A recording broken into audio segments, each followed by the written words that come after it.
네, 오늘 예배의 자리에 오신 여러분 한 분 한 분을 주님의 이름으로 환영하고 사랑합니다. 예배하는 우리 모두에게 하나님의 감동과 치유와 축복이 있는 시간이 되었으면 좋겠습니다. 지난주에 저에게 소중했던 한 분을 하나님 품에 보내드리게 되었어요. 기도 열심히 했고 또 여러분이 기도해 주셨지만 하나님의 뜻은 아무도 막을 수가 없는 것이죠. 우리는 이해할 수 없고 받아들이기 힘들어도 하나님은 그분을 하나님 뜻대로 데려가시고 품에 안아주셨습니다. 하나님께서 안아주셨음을 생각하면 기쁘고 감사하지만 늘 함께 있을 거라 여겼던 분이 갑자기 사라졌다는 것은 믿어지지 않는 슬픈 현실임은 분명합니다. 문득 그분이 이 세상에 없다는 사실이 떠오르면 감당할 수 없는 슬픔이 몰려오는 것 같습니다. 그러나 감사한 것은 그래도 그 자리에서 즉시 데려가시지 않고 며칠이나마 마음의 준비를 할 수 있도록 시간을 허락해 주셨다는 것입니다. 지난주 목요일에 쓰러져서 마지막 인사도 없이 그대로 데려가실 줄만 알았는데 그 후 4일 동안 숨을 붙들어 주셔서 얼굴을 보게 하시고 또 어루만지게 하시고 용서를 구하게 하시고 사랑을 고백하도록 해주셨습니다. 그리고 지난 주일을 하나님의 평안 가운데 잘 보내게 해주신 후에 월요일 새벽에 그 영혼을 받으셨습니다. 수요일까지 3일 동안 장례를 치르면서 제 마음이 참 어두워진다는 것을 느꼈습니다. 그리고 마침 이번 주일에 주님께서 저에게 미리 정하게 하신 주제가 생명의 빛이었다는 사실이 참 감사했습니다. 생명의 빛이신 주님을 간구하면서 그 3일을 그리고 오늘까지 은혜로 살아왔는데요. 계속 이렇게 기도하게 되는 거예요. 주님, 저의 마음이 슬픔으로 어두워집니다. 생명의 빛이신 주님 저를 빛으로 비추어 주시옵소서. 그렇게 3일 동안 자리를 지키면서 하나님께서 아직 살아있는 나에게 무엇을 원하실까에 대해서 계속 생각을 했습니다. 그리고 왜 예수님께서 우리의 빛이신가를 생각하게 되었습니다. 이 시간 말씀을 나눌 때 생명이 빛이신 예수님께서 우리 영혼을 비추어 주시고 해처럼 밝게 살 수 있는 은혜를 주시기를 소망하고 축복합니다. 예수님은 요한복음 8장 12절에 이렇게 말씀하세요. 나는 세상의 빛이니 나를 따르는 자는 어둠에 다니지 아니하고 생명의 빛을 얻으리라. 예수님은 이 세상을 어둠이라고 하십니다. 세상은 어둠이기 때문에 뭐가 필요하죠? 네, 빛이 필요한데 그 빛이 바로 예수님 자신이라고 말씀하세요. 여러분, 왜 세상이 어둠일까요? 저는 이 어둠의 몇 가지 측면을 요한복음 8장 12절의 앞뒤에 있는 내용들을 통해서 생각해 보았습니다. 여러분, 어둠의 한 가지 측면은 바로 죄죠. 죄가 있을 때 우리 영혼은 어둡습니다. 예수님께서 이 말씀을 하신 바로 앞에 있는 내용이 무엇일까요? 바로 간음을 하다가 현장에서 붙잡힌 여자의 이야기입니다. 예수님이 아침에 성전에서 하나님 나라의 복음을 가르치시는데 서기관과 바리새인들이 음행을 하다가 잡힌 여자를 끌고 와서 예수님 앞에 세웠습니다.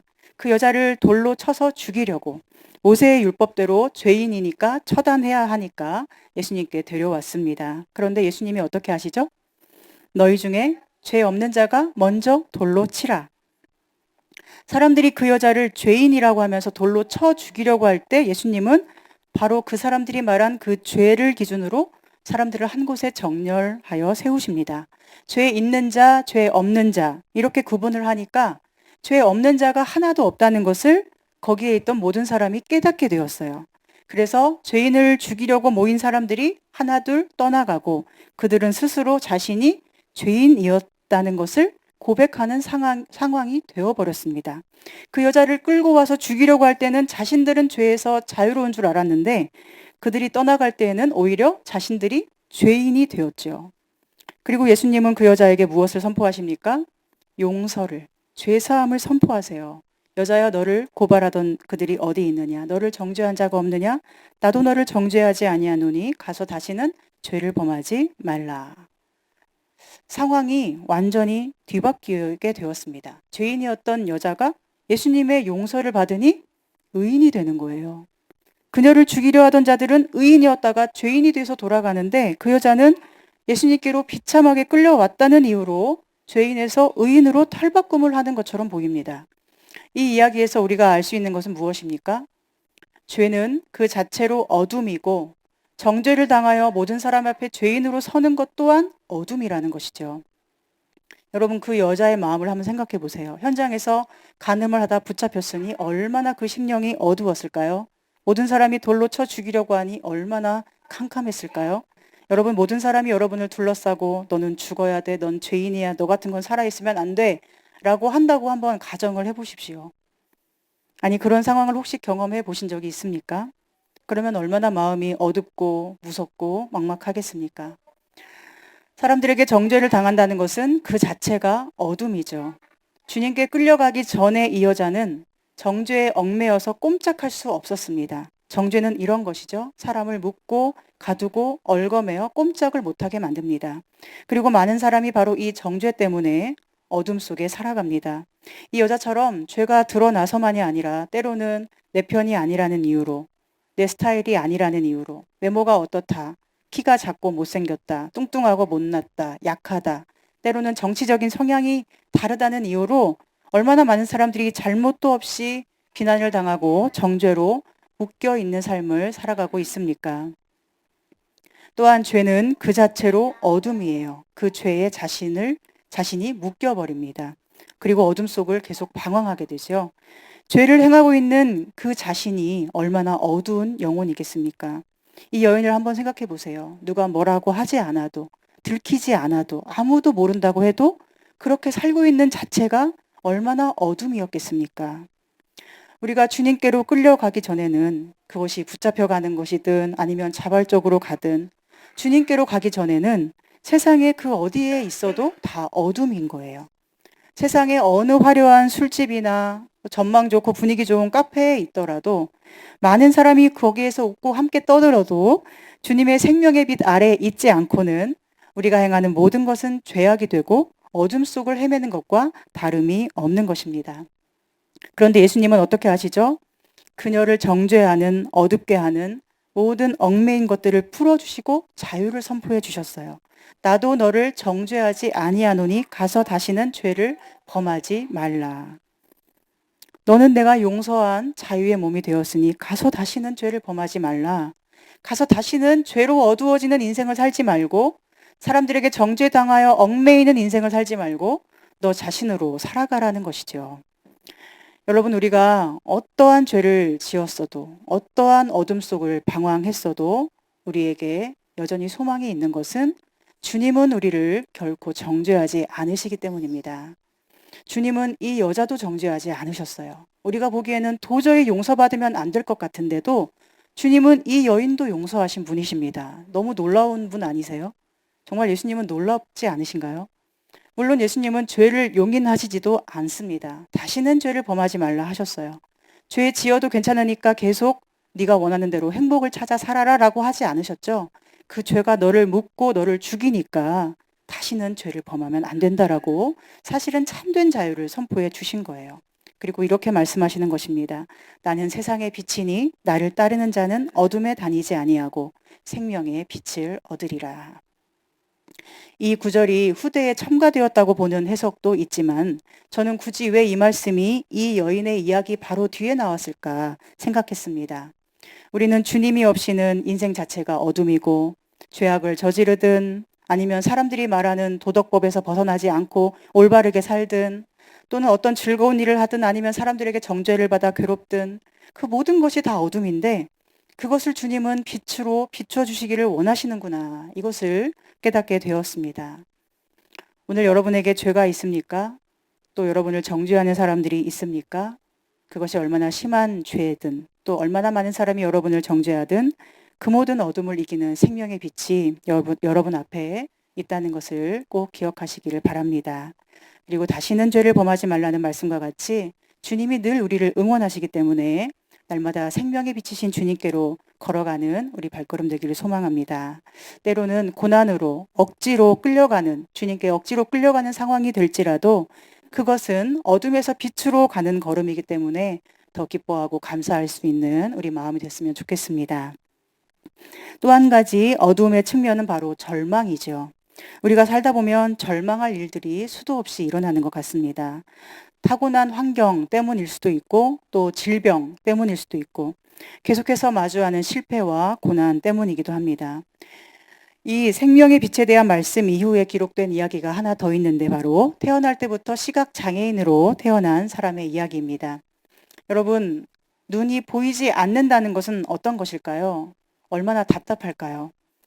이 사람에게 세상은 온통 어두웠을 것입니다. 태어날 때부터 빛이라고는 경험을 못했고 아름답고 좋은 것들은 상상으로만 그려봤을 것입니다. 부모님의 얼굴도 알지 못했을 것이고 그저 만져봄으로써 상상만 할 수 있었겠죠. 예전에 블랙이라는 조금 오래된 영화를 보았었는데 한 여자아이가 태어난 지 얼마 지나지 않아서 듣지도 못하고 또 볼 수도 없는 장애를 갖게 되었습니다. 듣지도 못하고 보지도 못하니 얼마나 암흑이었을까요?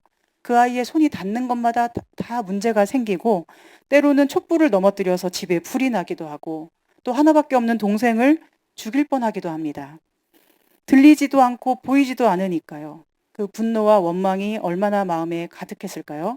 그래서 난폭해지고 거칠고 무례하게 행동하고 사람으로서 배워야 할 사소한 것도 배우지 못하고 있습니다. 그래서 부모도 그 아이를 어떻게 하지 못하고 그냥 방관하듯 내버려 둘 수밖에 없습니다. 그 아이는 마치 짐승처럼 허리에 방울을 달고 다녀야 했고 또 언제든지 보호시설로 보내져서 이제 영원히 돌아올 수 없는 위기에 놓였습니다. 아마도 이 시각장애인이 그러지 않았을까요? 태어난 세상이 온통 암흑인데 게다가 태어난 것 자체가 죄가 되는 어둠 속을 늘 헤매야 했을 것입니다. 이 사람을 보는 예수님의 제자들이 이렇게 묻잖아요. 이 사람이 맹인으로 난 것이 누구의 죄로 인함이니까? 자기니까? 그의 부모니까? 여기에서 알 수 있는 것이 무엇입니까? 모든 사람이 그 사람을 죄인으로 규정했다는 거예요. 죄를 지었기 때문에 앞을 볼 수 없다 이렇게 규정했고 그것은 그 유대 사회에서 구원을 받지 못한다는 뜻이 되는 것입니다.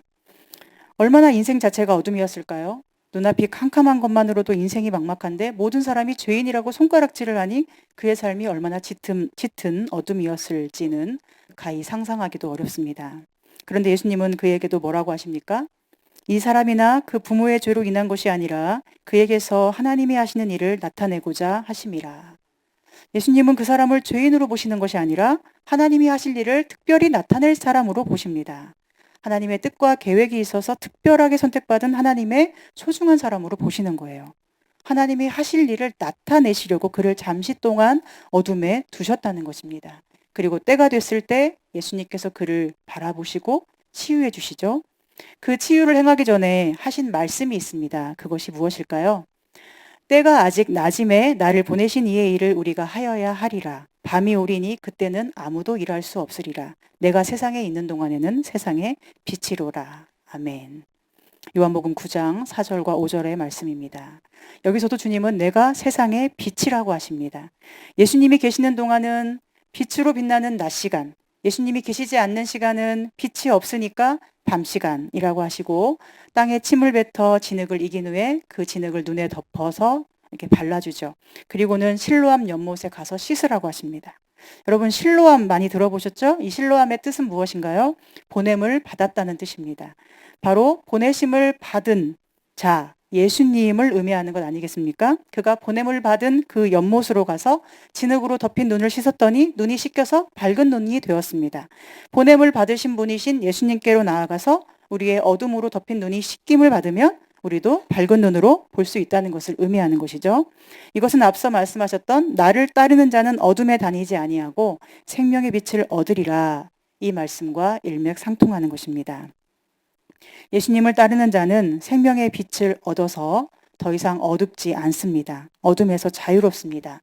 예수님을 따르는 자, 예수님께 가는 자, 예수님과 함께 행하는 자, 예수님과 그 길을 함께 걷는 자, 이 모든 것은 같은 뜻인데 이런 사람은 어둡지가 않다는 거예요. 왜냐하면 생명의 빛이신 예수님을 얻었기 때문이죠.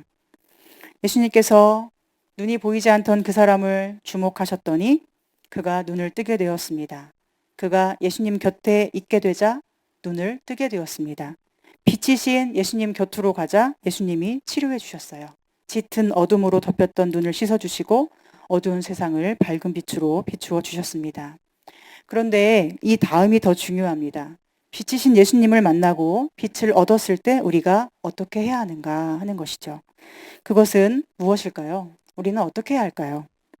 그것은 그 빛을 어떤 일이 있어도 포기하지 않고 끝까지 빛을 향해 나아가야 한다는 것입니다.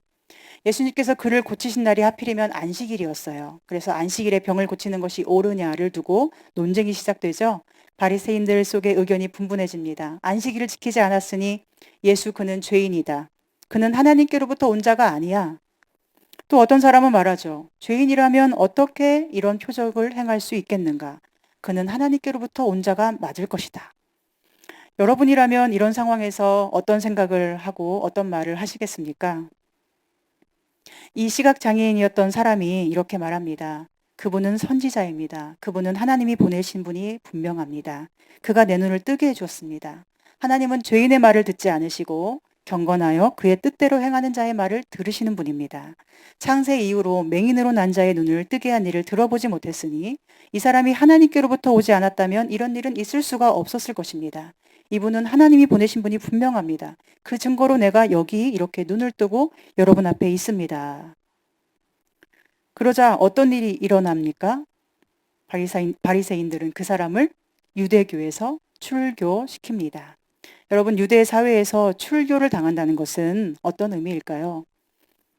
그냥 너 여기서 예배 드리지 마. 그러면 다른 교회 가면 되지. 이런 것일까요? 유대 민족은 하나이지 않습니까? 유대 민족 그 공동체에 소속이 되어야 구원을 받는다고 믿은 민족입니다. 그러니 그 종교에서 출교를 당한다는 것은 사회적으로도 완전히 매장을 당하는 것입니다. 함께 그와 밥을 먹어도 안 되고 이야기를 나눠도 안 돼요. 철저히 배제되고 소외되고 고립되어서 아무도 의지할 수 없이 홀로 살아가야 하는 이방인 신세, 난민 신세가 되는 것이 바로 이 유대교의 출교입니다. 그럼에도 그가 그렇게 될 것을 몰랐던 것이 아닌데 그럼에도 알고도 예수님을 선지자라고 하거든요. 그가 하나님이 보내신 분이 확실하다고 자기 뜻을 굽히지 않거든요. 그 이유는 무엇일까요? 그의 눈이 감겼다가 떠졌기 때문이죠. 어둠 속을 헤매던 그의 영혼이 밝은 빛을 처음으로 예수님을 통해 보았기 때문입니다. 예수님이 그 빛이 되어주심을 알았고 자신이 몸담고 있는 유대 사회가 자기에게 빛이 아니라 예수님이 빛이심을 알았기 때문이에요. 예수님께서 출교를 당한 그에게 오셔서 이렇게 물으십니다. 네가 인자를 믿느냐? 그가 대답하죠. 주여 그가 누구십니까? 내가 믿고자 하나이다. 예수님이 다시 말씀하시죠. 네가 그를 보았거니와 지금 너와 말하는 자 내가 바로 하나님 보내신 인자이니라. 그가 다시 대답하죠. 주여 내가 믿나이다. 엎드려 절하며 예수님을 구주로 영접합니다.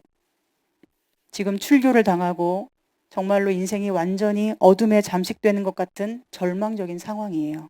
그렇지만 그는 생명의 빛이신 예수님께로 힘을 다해 나아가는 것입니다.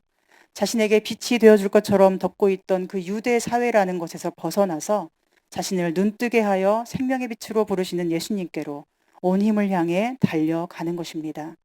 그리고 오늘 우리에게 증거가 되어주고 있습니다. 우리 삶이 아무리 어둡고 절망적이어도 우리에게 예수님이 찾아와 주시고 빛이 되어주신다면 그리고 그 예수님께 우리가 힘을 다해 나아갈 수만 있다면 예수님은 우리와 영원히 함께 하시며 생명의 빛이 되어주신다는 것을 말입니다. 아까 말씀드린 블랙이란 영화에서 저의 기억에 남는 두 가지 대사가 있었습니다. 이 아이가 8살 때부터 너무나 좋은 선생님을 만나서 기적적으로 단어를 익히게 됩니다. 그러면서 예절을 배우게 되고 학업을 하게 되고 기적적으로 대학에까지 입학을 하게 되거든요. 그 모든 힘겨운 과정들을 그 선생님이 곁에서 늘 함께 해주면서 그녀의 손과 발이 되어주고 귀가 되어주고 입이 되어주고 눈이 되어주었습니다. 그런데 대학 입학 후 3년 정도 후에 선생님이 알츠하이머로 아이 곁을 떠나가게 돼요. 그때부터 이 사람은 홀로 12년 동안 분투하면서 선생님이 늘 자신에게 원했던 졸업장을 위해서 열심히 공부합니다. 그리고 결국 40살이 됐을 때 선생님이 그렇게도 원했던 대학 졸업 학사모를 쓰게 되는데요.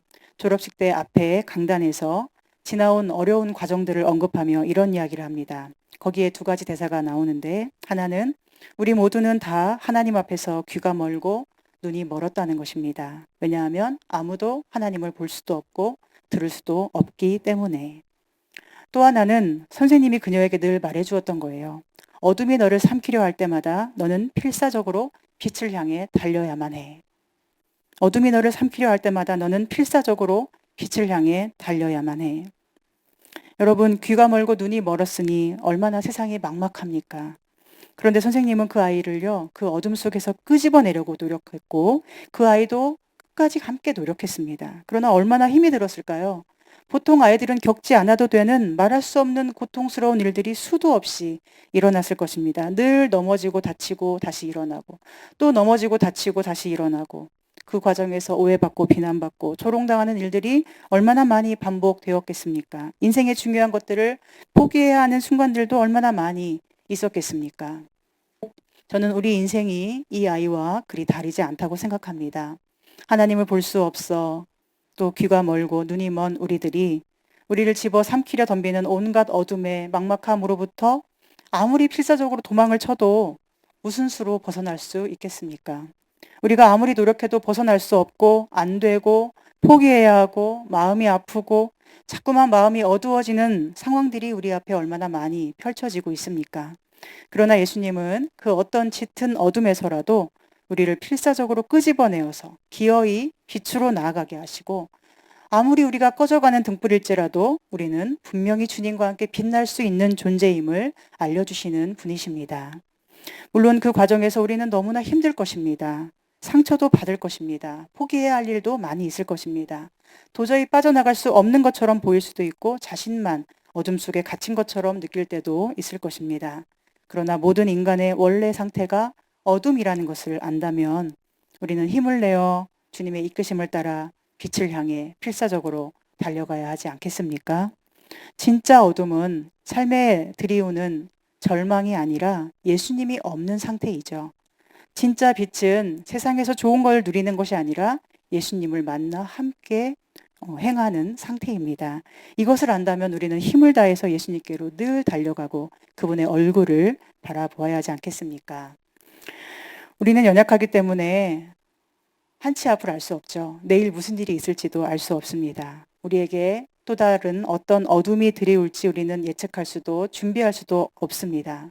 그러나 무슨 일이 생기더라도 우리가 언제나 빛을 향해 달려가면 빛이신 예수님은 언제든 우리 곁에서 어둠을 밝혀주시고 어둠을 이길 수 있도록 참 빛이 되어주실 것을 믿습니다.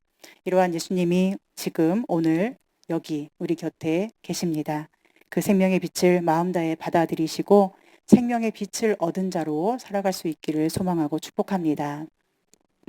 한편 예수님은 우리를 세상의 빛이라고도 하셨어요. 너희는 세상의 빛이라. 이것은 무슨 뜻일까요? 이것은 세상에서 어떤 높은 지위 위에 오르고 값비싼 자동차를 타고 펜트하우스에 살고 멋진 나라에 여행을 다니며 즐기는 것일까요? 남들에게 부러움의 대상이 되고 스타가 되고 인기가 많아지는 것일까요? 빛으로 산다는 것은 내가 먼저 주님의 생명의 빛으로 빛나는 존재가 되고 어떤 어둠 속에서도 당당하고 견고하게 서 있는 것입니다. 어떤 정죄와 절망과 슬픔 속에서도 당당하게 빛이신 주님과 함께 그 자리를 지키는 것입니다. 세상에 빛이 된다는 것은 내가 혼자 빛나는 존재가 되어서 늘 칭찬받는다는 것이 아니고 죽음과 어둠과 절망 속에 있는 자들을 비추어주고 살게 해주고 숨쉬게 해주고 희망을 심어주는 것입니다. 예수님을 한번 생각해 보기 원합니다. 가늠하던 여인 곁에 있던 예수님이 어떤 정죄를 참으셨나요? 시각장애인을 고친 예수님이 어떤 정죄를 참으셨나요? 예수님은 그들에게 생명의 빛이 되어주시기 위해서 함께 죄인이 되셨고 죽음의 위기에 처하셨고 온갖 상처를 홀로 감당하셨습니다. 그들의 아픔을, 그들의 상처를, 그들이 받는 손가락질을 함께 받아주셨습니다. 요한복음 8장과 9장이 기록된 상황은 이미 예수님께서 유대인들로부터 배격당하시고 돌로 쳐 죽임을 당할 위기에 놓이셨던 상황입니다. 아직은 때가 이르지 않았기 때문에 죽지는 않으셨지만 사람들은 호시탐탐 예수님을 죽이려고 기회를 엿보고 있었어요. 즉 예수님도 이미 유대 사회에서 죄인으로 규정당하시고 마치 출교를 당한 것이나 다름없는 고통스러운 삶이었다는 거예요.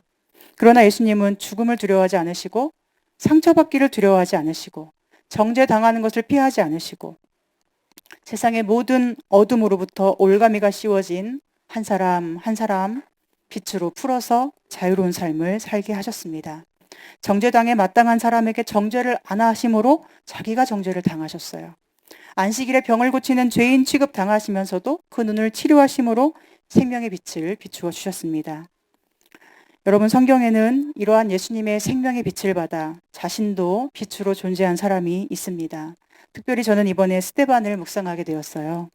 그가 수많은 유대인들과 사울의 눈앞에서 돌에 맞아 죽어갈 때 무엇이 그를 빛나는 얼굴로, 천사의 얼굴로 비추어 주었겠습니까? 이 모든 사람들이 다 나를 죄인으로 몰아 죽이고 괴롭히지만 예수 그리스도의 생명과 사랑이 지금 나를 둘러 비추신다. 이 한 가지 사실이 스데반을 그 끔찍한 죽음 속에서도 밝은 얼굴로 빛나게 하지 않았겠습니까? 주님의 생명의 빛이 얼마나 강했으면 돌로 치는 자들을 용서하고 그들에게 맞아 피 흘리면서도 그들을 위해서 진심으로 기도할 수 있었을까요? 또한 사도 바울을 묵상해 보았습니다. 사도 바울이 스데반을 죽이면서 자신이 의롭다고 하나님을 사랑한다고 했지만 나중에 그가 예수님을 만나 눈이 멀었다가 그 후에 극적으로 눈이 떠지면서 어떤 사람이 되었습니까?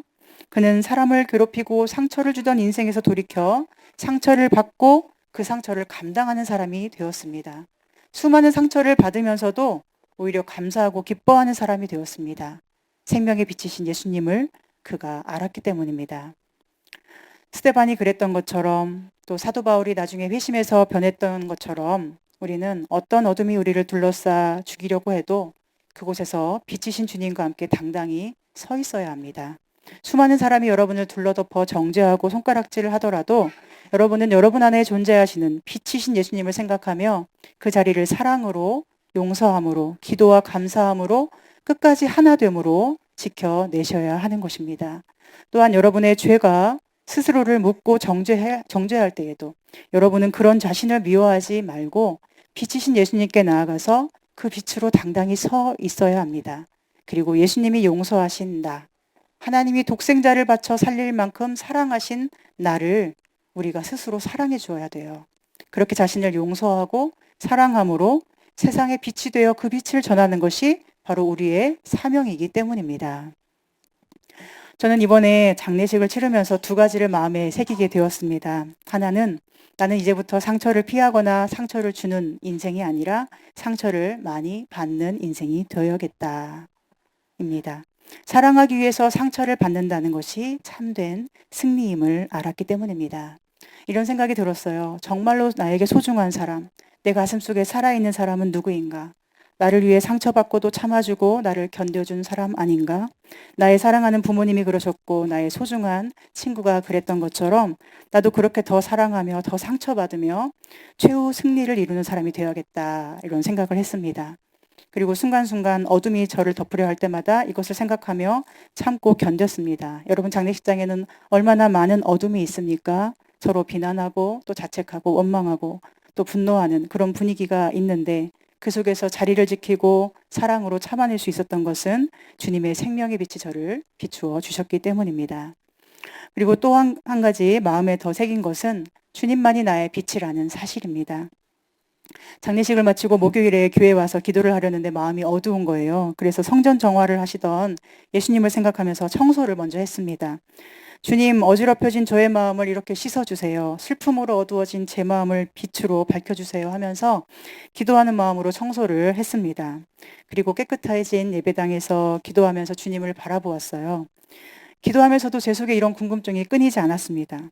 사람은 원래 혼자였고 언제든 혼자 남을 것을 준비해야 하는 것은 알겠지만 모든 사람이 다 떠나가고 만약 내가 욥처럼 갑자기 혼자 남게 되더라도 나는 정말로 인생의 모든 과정을 아무렇지 않게 담담히 살아갈 수 있을까? 이런 궁금증이 계속 있는 거예요. 그러다가 눈을 들어 십자가를 바라봤어요. 그런데 갑자기 주님이 저에게 이렇게 말씀하시는 거예요. 내가 너를 사랑한다. 밑도 끝도 없이 말씀하시는 거예요. 내가 너를 사랑한다. 너무 감격스러워서 제가 한참을 울며 기도했습니다. 그러다 또다시 십자가를 보았습니다. 다시 말씀하세요. 내가 너를 사랑한다. 수도 없이 계속 반복해서 말씀하시는 거예요. 내가 너를 사랑한다. 내가 너를 사랑한다. 마치 견고한 바위처럼 아무런 흔들림이 없이 굳세게 저를 사랑해 주시는 하나님의 그 사랑의 음성이 그 시간 저를 붙들어 주시고 안아주시고 기대게 해주셨습니다. 저의 질문은 왜 사람은 홀로 있어야 하는가? 하나님이 왜 이런 일을 주시는가? 나에게 도대체 무엇을 원하실까? 이런 여러 가지 복잡한 생각들이었는데 주님은 한마디로 저를 녹여버리십니다. 내가 너를 사랑한다. 미라야, 내가 너를 사랑한다.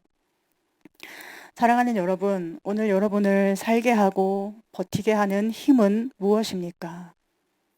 수많은 사람들이 여러분을 둘러 덮어도 그들이 여러분을 다 사랑해주든 아니면 다 정죄하든 그리고 그들이 다 떠나고 홀로 남아도 결국 우리는 하나님과 함께 둘이서 걸어가는 인생임을 기억했으면 좋겠습니다. 예수님은 요한복음 8장 29절에 이렇게 말씀하셨어요. 나를 보내신 이가 나와 함께 하시도다. 나는 항상 그가 기뻐하시는 일을 행함으로 나를 혼자 두지 아니하셨느니라. 예수님을 생각해 보면 늘 혼자셨죠. 혼자서 늘 아버지와 동행을 하셨어요. 자신만의 울타리에서 늘 빠져나와서 모든 사람을 끌어안는 빛이 되셨습니다. 예수님은 스스로 빛으로 사시면서 외롭고 고단하고 또 정죄당하는 상처투성이 인생을 살아내셨어요. 그렇게 빛으로 오신 예수님은 하나님이 기뻐하시고 항상 함께 하시는 사랑스러운 아들이셨습니다. 오늘 우리에게도 하나님이 기뻐하시는 일은 무엇일까요? 그것은 바로 예수님처럼 세상의 빛으로 사는 것이죠.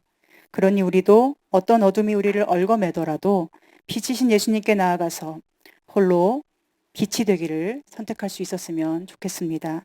하나님께서 굳은 바위처럼 변함없이 우리를 사랑하시기 때문에 그 사랑의 빛으로 세상의 모든 어둠을 이기고 비칠 수 있는 우리 되기를 소망하고 축복합니다. 여러분에게 당부드리고 싶은 게 있어요. 저희 로고스 교회 지체인 우리 한 사람 한 사람이 서로에게 생명의 빛이 되어 주었으면 좋겠습니다. 여러분, 하나님의 빛은 내 편, 네 편 가르지 않죠? 내 가족, 네 가족 가르지 않아요. 하나님의 빛은 모두를 끌어안는 사랑의 빛입니다. 하나님의 빛은 아무리 상처를 받아도 상처를 주지 않고 오히려 상처를 더 많이 받아냄으로써 다른 사람을 살려주는 치료의 빛입니다. 그 생명의 빛이 저와 여러분에게 있어서 서로를 살려주고 세워주고 웃을 수 있게 해주는 하나님의 기쁨으로 살아갈 수 있기를 소망합니다. 또한 여러분과 함께하는 모든 사람들에게도 빛이 되어주시기를 바랍니다.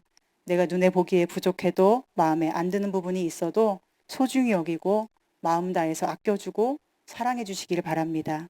여기 숨쉬고 살아있어 주는 것만으로 감사하고 그들을 아직 곁에 있게 하심을 감사하고 그러다 언젠가 우리가 이별하게 되는 날이 갑자기 오더라도 그때에도 변함없이 한결같이 그리고 영원히 함께 하시며 빛이 되주시는 주님만이 나의 전부이시기 때문에 여전히 감사하고 찬송하며 이렇게 오늘 주어진 현재의 삶을 소중하게 아름답게 살아내는 우리가 되기를 소망하고 축복합니다.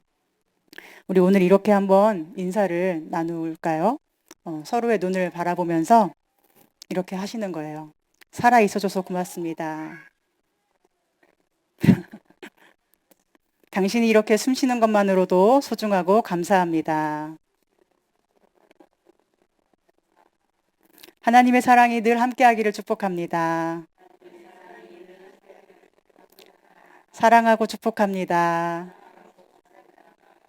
아멘. 그렇게 사랑이 넘치는 아름다운 우리 마음, 우리 인생, 우리 교회, 또 온 세상 되기를 소망하고 축복합니다. 우리 이 시간 함께 말씀을 생각하며 기도하기를 원합니다. 하나님, 우리의 마음이 때로는 우리 자신의 죄악으로, 때로는 슬픔으로, 어떤 어려운 상황으로, 절망으로 심히 어두워집니다.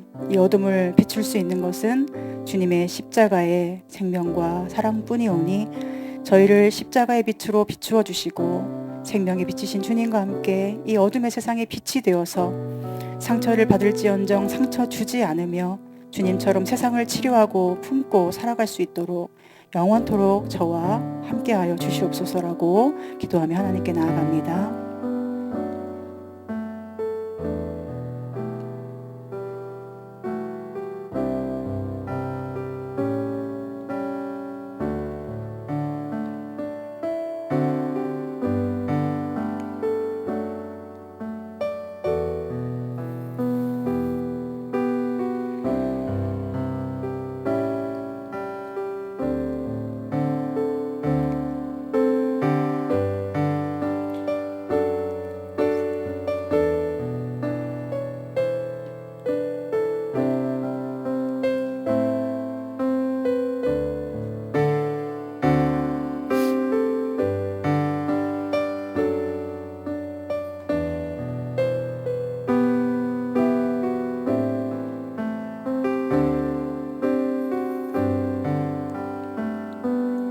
하나님, 저희의 생명의 빛이 되신 예수님이 곁에 오심이 감사합니다. 그리고 예수님의 숨결이 살아 숨쉬는 사랑하는 성도들을 우리 로고스 교회로 보내주심을 감사합니다. 서로 소중히 여기며 서로 더 아끼고 돌봐주며 하나님께서 허락하시는 이 땅의 시간 동안에 그렇게 아름답게 사랑하며 살아가게 하여 주시옵소서. 그리고 주님께서 우리를 떨어뜨리는 그날에 나의 전부이신 예수님이 여전히 계시기 때문에 서로 더 축복하고 응원하고 흔들림 없이 하나님의 사랑 안에 거할 수 있도록 인도하여 주시옵소서. 예수님의 이름으로 기도합니다.